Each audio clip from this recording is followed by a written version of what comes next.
अस्सलाम वालेकुम dear students. उम्मीद है आप सब खैरियत से होंगे इंशाल्लाह। आज हम नया चैप्टर शुरू करेंगे। चैप्टर नंबर 5 है cell cycle. What is cell cycle?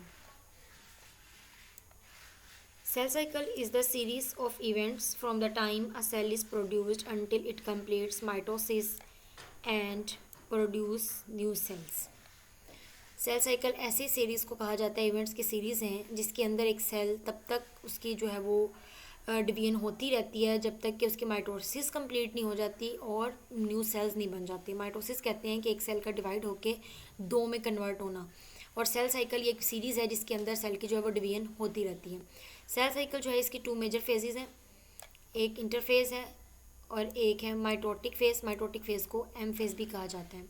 तो सबसे पहले है mitotic phase. Mitotic phase is a relatively short period of cell cycle. ये इसकी डेफिनेशन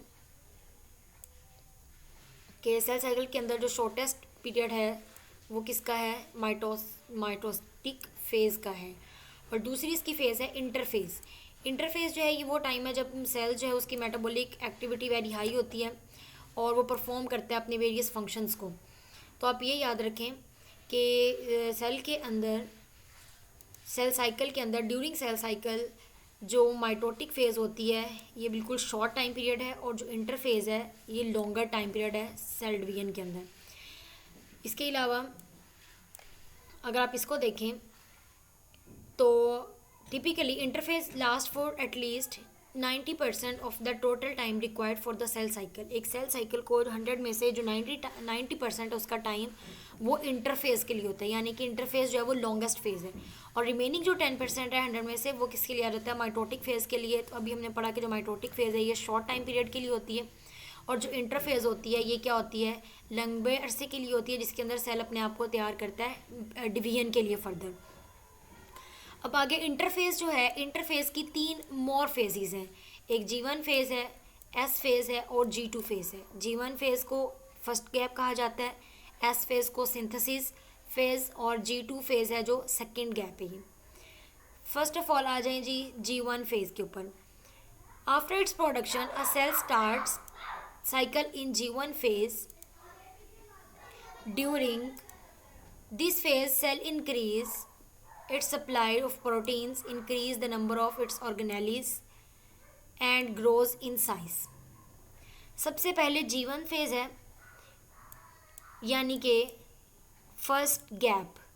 इसके अंदर क्या होता है कि सेल जो है वो स्टार्ट होती है उसकी प्रोडक्शन ड्यूरिंग दिस फेज़। इस फेज़ में क्या होता है कि सेल जो है उसकी जो प्रोटीन की सप्लाई है वो इंक्रीज़ हो जाती है, सेल की जो ऑर्गेनेलीज़ हैं वो बढ़ना शुरू हो जाती हैं। सेल में माइटोकॉन्ड्रिया, राइबोसोम्स, जितनी भी ऑर्गेनेलीज़ हैं वो बढ़ना शुरू हो जाती हैं।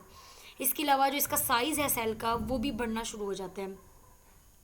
और फिर नेक्स्ट जो फेज़ इसके बाद आती है वो होती है एस फेज़। और एस फेज़ में क्या होता है?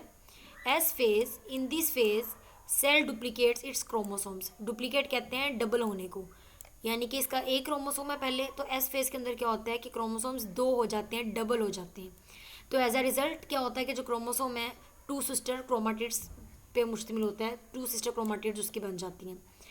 इसकी थर्ड फेज़ आती है जी G2 फेज़। G2 फेज़ है जी gap 2।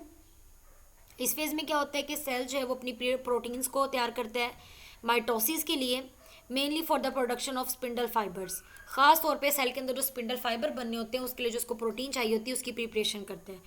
In the G2 phase cell prepares proteins that are essential for mitosis. After the G2 phase of interphase cell enter the division phase, M phase. Division phase किसको कहते हैं? M phase को कहते हैं। M phase आती है G2 phase के बाद, और G2 फेज कौन सी फेज है? डिवीजन फेज है। इसके अंदर क्या होता है? It is characterized by mitosis in which cell divides into the 2 daughter cell. Cells that have temporarily or permanently stopped dividing are said to have entered a state of quiescence called G0 phase। इसको यहाँ तक आपने करना है G2 phase तक। उसके बाद आप नेक्स्ट आ जाएं G0 फेज। पहले हमने G1 फेज पढ़ी, फिर S फेज़ पढ़ी, फिर G2 फेज़ पढ़ी, अब है G0 फेज़। अब मल्टी सेलुलर यूकैरियोट्स के अंदर क्या होता है, मल्टी सेलुलर कौन से ऑर्गेनिज्म है जो मोर देन वन सेल से बने होते हैं, और यूकैरियोट्स कौन से होते हैं जिनके अंदर प्रोमिनेंट न्यूक्लियस होता है। तो मल्टी सेलुलर यूकैरियोट्स के अंदर जब सेल में G2 फेज आती, G0 फेज आती है G1 के बाद, तो यहाँ पे क्या होती है, डिवीजन स्टॉप हो जाती है। Sales inter G2 phase, G0 phase, तो इसमें क्या होता है कि स्टॉप डिवाइडिंग, सेल की जो डिवीजन है वो स्टॉप हो जाती है। Some cells remain in G0 phase for indefinite period, यानी कि जिनका कोई टाइम ड्यूरेशन फिक्स है ही नहीं कि इसने कब तक रहना है सेल, इस सेल की इस फेज़ के अंदर, G0 फेज़ के अंदर। इनडेफिनेट पीरियड का मतलब है कि उसका कोई फिक्स टाइम नहीं है कि ये थोड़े अरसे तक रहेगा, लंबे अरसे तक रहेगा, इसका टाइम कितना होगा। इनडेफिनेट पीरियड बहुत अरसे तक वो रहता है, उसका कोई फिक्स टाइम नहीं है। तो ख़ास तौर पर इसमें कौन से सेल्स आते हैं, इसमें न्यूरॉन के सेल्स आते हैं।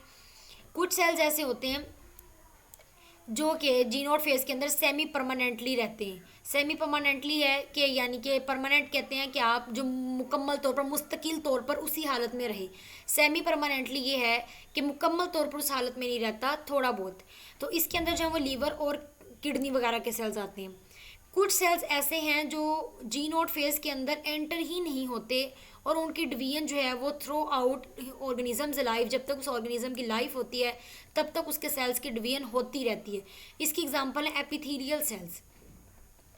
अब सबसे पहले आप G0 फेज़ की जो डेफिनेशन करेंगे वो आप ये करेंगे कि मल्टी सेलुलर यूकैरियोट्स के अंदर जब सेल एंटर होता है G0 फेज़ के अंदर G1 से, तो उसके अंदर क्या होती है, सेल की जो डिवीजन है वो स्टॉप हो जाती है। आगे इसकी फिर 3 कैटेगरीज हैं कि कुछ सेल जो हैं वो इनडेफिनेट पीरियड के लिए जाते हैं जिनका कोई टाइम ड्यूरेशन नहीं होता, इसके अंदर न्यूरॉन्स की एग्जांपल आ जाती है। कुछ जो है वो सेमी परमानेंटली जाते हैं जिसमें लिवर और किडनी की एग्जांपल आती है। तीसरी टाइप वो है जो G0 फेज़ के अंदर एंटर ही नहीं होते, तो इनके अंदर एपिथेलियल सेल्स आते हैं जिनसे हमारी बॉडी बनती है। तो आपने इसके जो G0 फेज़ है इसकी सिर्फ डेफिनेशन करनी है, और ये जो बाकी जो इसकी 3 टाइप्स हैं वो MCQs के लिए मार्क करनी है। MCQs में अगर आपसे पूछा जाए कि सेल्स जो है G0 फेज़ के अंदर इनडेफिनेट पीरियड में कौन से सेल्स रहते हैं, तो न्यूरॉन्स रहते हैं। ये आपसे पूछा जाए कि G0 फेज़ के अंदर सेमी परमानेंटली कौन से सेल्स रहते हैं, लीवर और किडनी के सेल रहते हैं। या कौन से सेल जो हैं वो G0 फेज़ में एंटर ही नहीं होते, यानी कि उनकी डिवीजन होती ही रहती है, स्टॉप ही नहीं होती, तो वो एपिथेलियल सेल्स हैं। तो G0 का मतलब क्या है, स्टॉप डिवाइडिंग, जिसके अंदर सेल की जो डिवीजन है वो रुक जाती है। The events of cell cycle are ordered and directional. Each event occurs in a sequential fashion and it is impossible to reverse the cycle. हाँ जी, यहाँ पे वापस आ जाएं इस टेबल के ऊपर। ये जो है द यूकैरियोटिक सेल साइकिल बना हुआ है यहाँ पर। इसके अंदर जो अभी हम लोग पीछे फेजेस पढ़ के आए हैं, G1 फेज़ हमने पढ़ी, फिर S फेज़ हमने पढ़ी, G0 फेज़ पढ़ी, M फेज़ पढ़ी, और फिर लास्ट पे G0 फेज़ आ गई है। तो यहाँ से भी आप इसको समरी को तैयार कर सकते हैं। G1 फेज़ में क्या होता है, इसके अंदर सिंथेसिस ऑफ प्रोटीन होती है, सिंथेसिस ऑफ ऑर्गेनेली होती है, ग्रोथ इन साइज, ये आप G1 फेज़ कर सकते हैं। G1 फेज़ के बाद आती है S फेज़। S फेज़ में क्या होता है कि duplication of chromosomes, growth in size. तो क्रोमोसोम जो है वो डबल हो जाते हैं, उनकी जो साइज़ है वो डबल हो जाती है, ग्रोथ की जो है वो डुप्लीकेशन हो जाती है। फिर आता है G2 phase, more growth synthesis of protein synthesis for mitosis. यहाँ पे ग्रोथ भी ज़्यादा है, प्रोटीन की सिंथेसिस भी हो रही है, और जो माइटोसिस है वो भी यहाँ पे जो ज़रूरी है बन रहे हैं। M फेज़ आ जाती है, इसके अंदर सेल की डिवीजन होती है। फिर लास्ट में आती है G0 फेज़, इसको टेम्परेरी परमानेंटली इसके अंदर सेल डिवीजन होती है, या इसको हम लोग कहते हैं कि इसके अंदर सेल की जो डिवीजन है वो स्टॉप हो जाती है।